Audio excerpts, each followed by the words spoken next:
For some reason, I always loved science. My parents were both in the science field. My father was a psychiatrist, and my mother taught science in high school.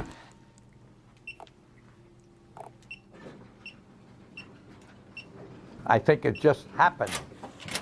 It probably started when I was 10. We lived on the 8th floor of an apartment house in New York City. My mother would do the dishes. I noticed that she would do the dishes in the sink. I asked her, I said, "Ma, aren't we wasting water by you just leaving it on?" She says, "No, because there's plenty of water." That was my very first time that had some inkling about the environment. I never forgot that. I don't know, it just hit me. I was always interested in space and science fiction. Science fiction deals with a lot of issues, either with space or with water, you know, monsters under the water or strange creatures coming in the water. And so that's what got me interested in environmental science. I know it sounds strange, but that's what happened. By base pairs and things like this.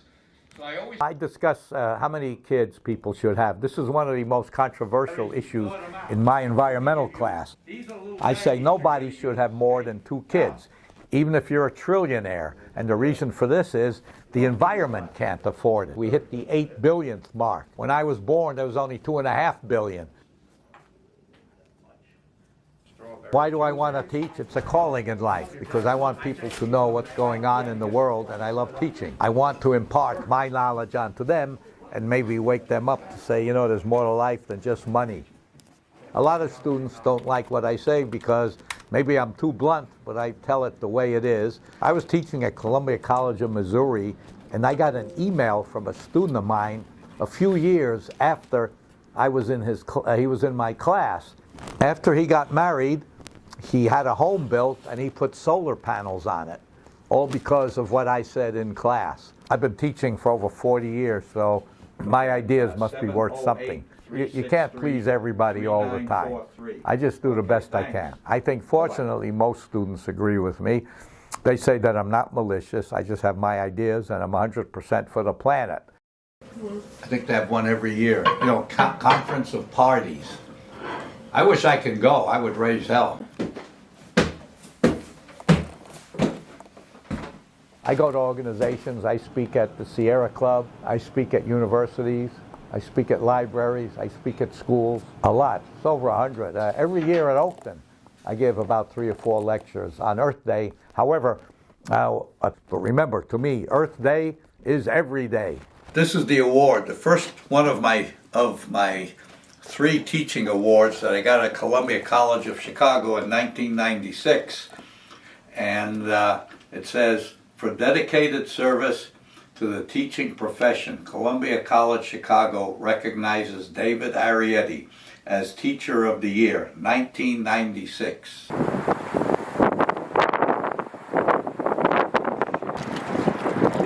Again, put this in my bottle, and then I'll look through the microscope and see what we got.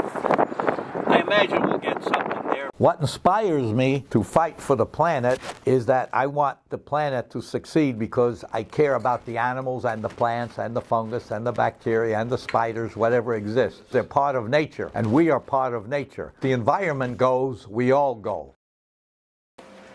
Look at some fungus. If you look at the screen, there should be a lot of spores there. You can see spores. I love trees. I'm actually a tree hugger, and I have a picture of me hugging a palm tree in Florida. And what I do sometimes, if students answer a question, I give them a copy. I love trees for the following reasons. They do a number of things for us. Most important, they give us oxygen. Number 2, they give us food. Number 3, they're homes for animals. Number 4, they take away carbon dioxide. Number 5, they stabilize the soil. Number 6, they act as a shade. Number 7, it's beautiful to see trees standing. Number 8, they're very photogenic. The second edition of Prognosis Disaster is a follow-up of the first edition. Lots of things have changed, and I'm afraid to say that they have changed for the worse.